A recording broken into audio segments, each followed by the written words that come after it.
This is another Turbine Guy Network special investigative report. Hey folks, Turbine Guy coming back at you. And today I am on West Lake Street one more time. I thought I had already produced the story, shown the corruption, and seen what's gone on. But you know, sometimes when you dig just a little bit deeper, you come to find out that it's even worse than you thought it ever could be. Now, if y'all remember in the first episode that we talked about the fact that a public official just simply cannot purchase city property, and that was in a League of Minnesota Cities handout, and that cited the statutes. On top of that, the Planning Commission has to review the sale of public land and see if it meets the comprehensive plan. Then the Planning Commission has to put out a report. Well, that didn't happen. And we know it didn't happen. So I thought I would go look at the Planning Commission minutes when they did talk about this. And I reviewed that, and lo and behold, we're right. The comprehensive plan was not discussed in relation to whether or not vacating this is what the city wanted or would fit the comprehensive plan. But what we did find out were a couple of interesting things. First off, that Mr. Erickson submitted a letter to the city that they read out loud. As you can see right here, it says, "Now the time has come for us to plan for the cul-de-sac completion by applying for vacation of the south 140 feet of West Lake Street." It's right behind me, by the way, folks. "And combining that area with 365 West Lake property, for which we will pay $100,000. That sounds like an offer, a purchase offer, a sale. So this unsolicited donation language that we showed that they used in the resolution is completely usurped by Mr. Erickson's own letter he submitted to the city. He codified in that letter that this is a sale. Mr. Erickson tried to talk away what the DNR had to say, and we'll talk about that in just a minute. But that the Planning Commission voted to deny vacating this on a 3-2 vote. So the Planning Commission was not behind doing this. They did not see the public good. And here is why. I have gotten from city documents these following issues I'm about to point out. First of all, this planning staff analysis. Hennepin County determines how vacated roads are distributed. The council must determine that there is no public purpose behind the land. That's as far as I need to go. They need to determine that for now and forevermore, the piece of property behind us will never ever serve any kind of public purpose. Well, what did the city engineer have to say? Let's take a look. Whoa, 1, 2, 3, 4. The proposed right-of-way to be vacated currently serves as a public purpose in many ways. So it's already serving a public purpose. To say it serves none is completely contrary to what the city engineer said.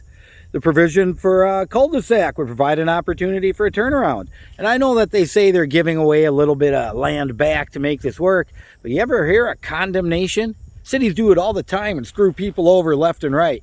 And I would think if the city really needs a little bit of land, they can get it if they think they need to. The land is needed to make up for any land set aside for the cul-de-sac.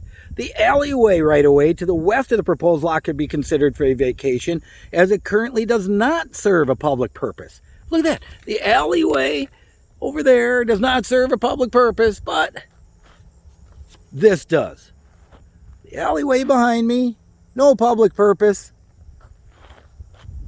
Fire lane, public purpose, according to the city engineer. Number 4, the right-of-way leading to the lake is a lake access point. Prior to considering it for vacation, the Parks Commission should be consulted.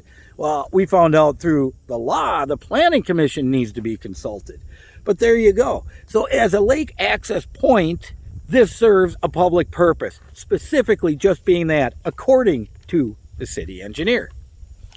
Now, what did the DNR have to say? The DNR. MS 412-851, no vacation shall be made unless it appears to be in the interest of the public to do so.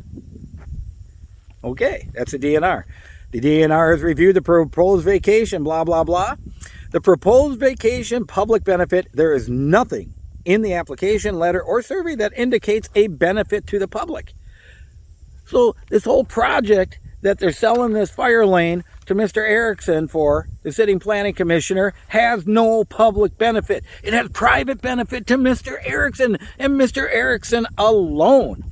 And lastly, what it says, present and potential use of land for access to public waters. As land use patterns change, this right-of-way has potential for access to land and water that may be of vital importance in 50 to 100 years. Fluctuation in lake levels, either seasonal or long-term, can be unpredictable, and the city may find the right-of-way of the road invaluable for emergency access and property owner access during these events. There you go. So the DNR is sitting there going, wait a minute. This has public value. So you've got all of that thrown together. You've got the fact that Mr. Erickson is paying for this. You've got the fact that he's a public official. That's illegal. You've got the fact that the Planning Commission did not compare this to the comprehensive plan. But do you know what else you have? If this ain't suspicious enough for you, look at this. Both times, Dennis Walsh ran for election the last two times. The only donor he had to his election were Bob and Lisa Erickson. Look at this one from 2016 and this one from 2018. So it certainly appears that if you donate to the mayor's election, which only one person has, you can buy yourself a fire lane in direct violation of however many state statutes we can find they violated. Now, my question to you, where the hell are the lawyers? This is so damn ugly, and I found this out in a short period of time. Where is Soren Maddock and Campbell Knutson? Soren Maddock and Campbell Knutson, who are supposed to be protecting the city and the citizens and residents of this city from this exact type of criminal behavior. Where are you, Mr. Maddock? How does this get done under your watch? And are you telling me that you're not smart enough to know any of this? You're really not smart enough to figure this out, because I got only two ideas in my mind that this could be.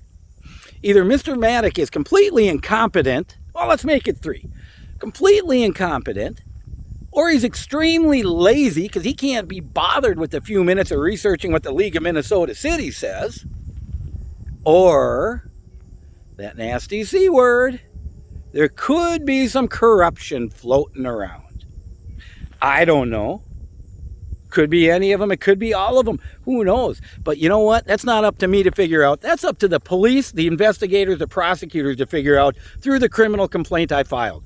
All of this stuff's going into that case. I'm sending it down to the city to add to the police file for the complaint I filed.